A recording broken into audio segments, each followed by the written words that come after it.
관세음보살, 국내외 유튜브 불교대학 시청자 여러분 반갑습니다. 오늘 제가 만든 한자성어는 양산 내용입니다. 격식이 내용을 낳는다. 양산 내용, 자막을 좀 보시기 바랍니다. 격식이 내용을 낳습니다. 오늘은 이 한자성어에 맞게 적당한 주제를 택했습니다. 불자가 왜 유교식 제사를 지내는가? 이번에는 주제를 택하는 것도 좀 어려웠습니다. 불자라면 불자답게 제사 지내라. 또 제사 우습게 보지 마라. 제사가 천도제이다. 또 제사 우습게 보지 마라. 제사 제대로 지내면 복이 된다. 이런 여러 가지 주제를 잡았는데 최종적으로 불자가 왜 유교식 제사를 지내는가 이걸로 낙점을 했습니다. 내용에 들어가 보겠습니다. 명색이 불자라면 세상 살아가면서 그 행위가 불교적이어야 합니다. 특히 사후 문제를 다루는 제사와 천도에 있어서 더욱 그러합니다. 그런데 한국 불교는 조선 500년 유교 문화의 그늘 아래에 있다 보니 아직도 제사의 예법이 유교적인 것이 많습니다. 그렇다면 불교는 애초부터 조상을 섬기는 문제에 있어서 유교보다 소홀하였던가를 살펴보지 않을 수 없습니다. 부처님께서는 이렇게 하면 또 이렇게 하면 절대 퇴보하거나 망하지 않는다는 7불세법에서 그 5번째로 돌아가신 조상님들 잘 받들기를 말씀하셨습니다. 그리고 우람분절 즉 백중이라는 오랜 전통을 지금껏 유지해올 정도로 불교는 조상 모시기에 많은 비중을 두었습니다.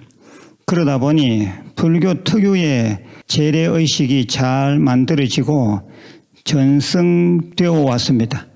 그런데 요즘 와서 불교인들이 불교 본래의 것을 망각하고 유교의 것을 끌어와서 머리 깎은 스님에게 갓을 씌우는 웃지 못할 일들이 생겨나고 있습니다. 그래서 오늘 특별히 이 재래, 제사 부분에 대해 분명한 불교적 상식을 전해드릴 것이니 신행활동을 함에 있어서 더 이상 헷갈리는 일이 없으시길 바랍니다. 첫째입니다.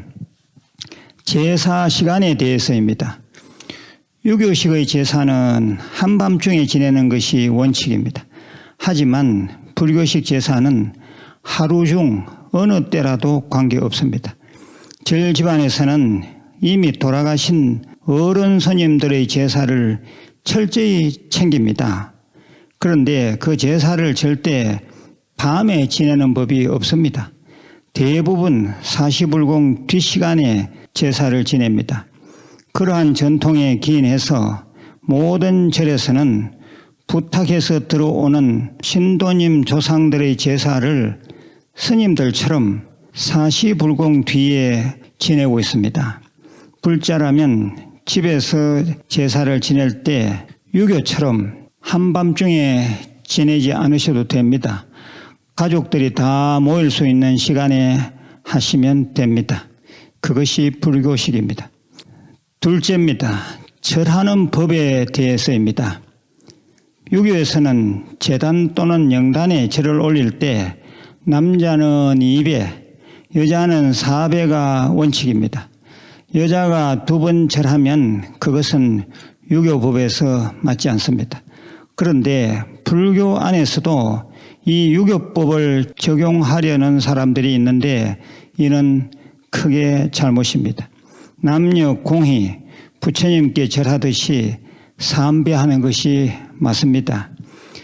월자 하자 노스님께서 영축총림 방장이자 조계종 종종으로 계실 때 어느 날 통도사 한 어른 스님의 제사가 있어서 영단에 3번 절하시는 노스님의 모습을 저는 유심히 보고 더욱 확신을 얻었습니다.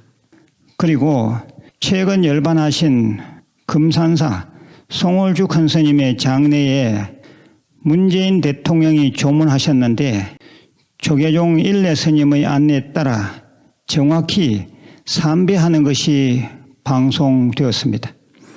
지금도 유튜브 뉴스에서 찾아볼 수 있습니다. 다시 말씀드립니다. 고인에 대한 불교식 예법은 무조건 삼배가 원칙입니다. 영가로 하여금 삼보에 귀케 하고 삼학을 닦으라는 예경으로 보면 됩니다. 이것이 불교식 제사 예법입니다. 셋째입니다. 장례 방법에 대해서입니다. 유교식은 화장하면 제사가 필요 없지만 불교식은 본래 화장 문화이므로 그 핑계로 유교처럼 제사를 그러면 안 됩니다. 화장하였으므로 또는 조장하였으므로 시신이 없어졌으니 돌아가신 이와 교감이 안 된다는 것은 유물론적 사고방식입니다. 육체 위주, 육신 위주의 종교들에서는 그럴 수 있습니다. 이 광명천지에도 어떤 종교인들은 부활을 생각하면서 매장을 주장하는 사람들 있지 않습니까? 그런데 불교에서는 반드시 부서져 없어지고 마는 육신에게 제사 지내는 것이 아닙니다. 영식과 교감하여 그 영식의 예경, 그 영식을 천도하는 것이 불교식 제사입니다. 영식, 영혼, 영가는 매장, 화장, 조장의 장례 방법에 전혀 영향을 받지 않습니다.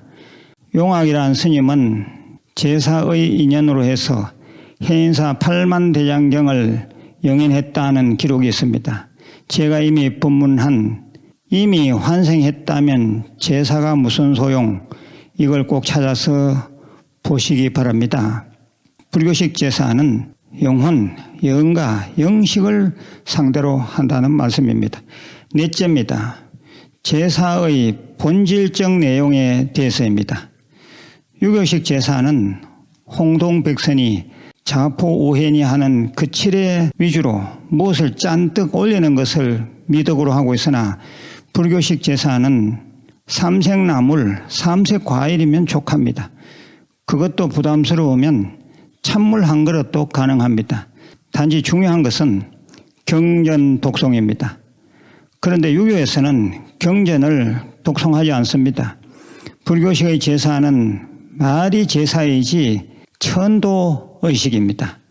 절에서 지내드리는 제사는 반드시 염불이 들어있습니다. 염불은 곧 법문입니다. 그처럼 우리 불자들이 집에서 제사 지낼 때는 짧게는 반야심경, 시간이 넉넉하면 금강경 꼭 읽어드려야 합니다. 그럴 경황이 안 되면 유튜브 불교대학 금강경 틀어놓기라도 해야 합니다. 예, 다시 말씀드립니다. 불교식의 제사는 단순한 추모가 아니라 돌아가신 분의 정신세계를 한층 업그레이드 시켜드리는 천도의식입니다. 부연 설명입니다. 조상의 제사를 잘 모시면 첫째는 조상이 좋습니다. 둘째는 제사를 지내드리는 제자가 좋습니다. 우리가 세상을 잘 살아가는 데 있어서 여러 조건이 있는데 그 중 하나가 조상음덕입니다. 제가 이미 법문한 조상의 음덕은 있다. 망자는 후손의 정성을 다 안다. 이 영상물을 꼭 찾아서 들어보시기 바랍니다. 현생에 있어서 내 인생을 결정하는 5가지가 있으니 조상음덕, 노력, 장명, 환경, 적선입니다. 제가 여러 차례 말씀을 드렸습니다. 각각 5%입니다. 즉 조상음덕이 5% 내 인생에 작용한다는 것입니다. 이 5%가 결코 적은 것이 아닙니다. 일이 되고 안 되고 할 때는 단 1% 차이일 때도 있습니다. 선거, 시험 등 상대가 있는 시합들은 더욱 그러합니다. 눈에 보이지 않는다 해서 조상 음덕을 무시하지 않는 현명한 불자들 되시길 바랍니다. 마지막 결론입니다. 우리는 불교인이므로 유교식이 아닌 불교식의 제사를 지내야 합니다. 불교 나름의 의식, 의례가 지금 전승되고 있는데 혼돈을 일으킬 이유가 전혀 없지 않습니까? 몇 번이고 반복해서 오늘 본문을 들으시어 자신 있고 엘리트다운 불자 되시길 바랍니다. 마지막으로 공지사항을 말씀드립니다. 첫째입니다. 원래 부처님 모신 날 가족 1년 법당 소원 성취 등을 접수받고 있습니다. 올해 연등 다신 분들은 저 유튜브 불교대학 한국불교대학 대관음사에서 운영하고 있는 참 좋은 이서중고등학교 법당 안의 본존 부처님과 학교 교정에 모셔지는 대형 미륵 방가 사유상 등을 모시는 일이 되므로 더욱 큰 공덕이 될 것입니다. 젊은 불자가 없는 이 시대에 젊은 학생 불자들을 키운다는 긍정적인 마음으로 동참해 주신다면 정말 감사하겠습니다. 두 번째입니다. 5월 8일 부처님 오신 날 당일 오후 2시에 유튜브 불교대학 개교 기념관인 성불전 현판식 및 오픈식이 있습니다. 많은 동참 바랍니다. 세 번째입니다. 5월 29일 오후 2시 이곳 간포도량 무일선언의 큰법당 추불 대성자모 관세음보살 점안식이 있습니다. 봉안 접수는 5월 26일까지 마감합니다. 혹시 부처님 복장 속에 돌반지 등 기금속 등을 넣으실 분들은 5월 26일 전에 가지고 오셔야 합니다. 네 번째입니다. 자매 채널 BUD 많이 방문해 주시고 구독, 좋아요 눌러주시면 감사하겠습니다. 늘 건강하시고 내일 다시 뵙겠습니다. 관세음보살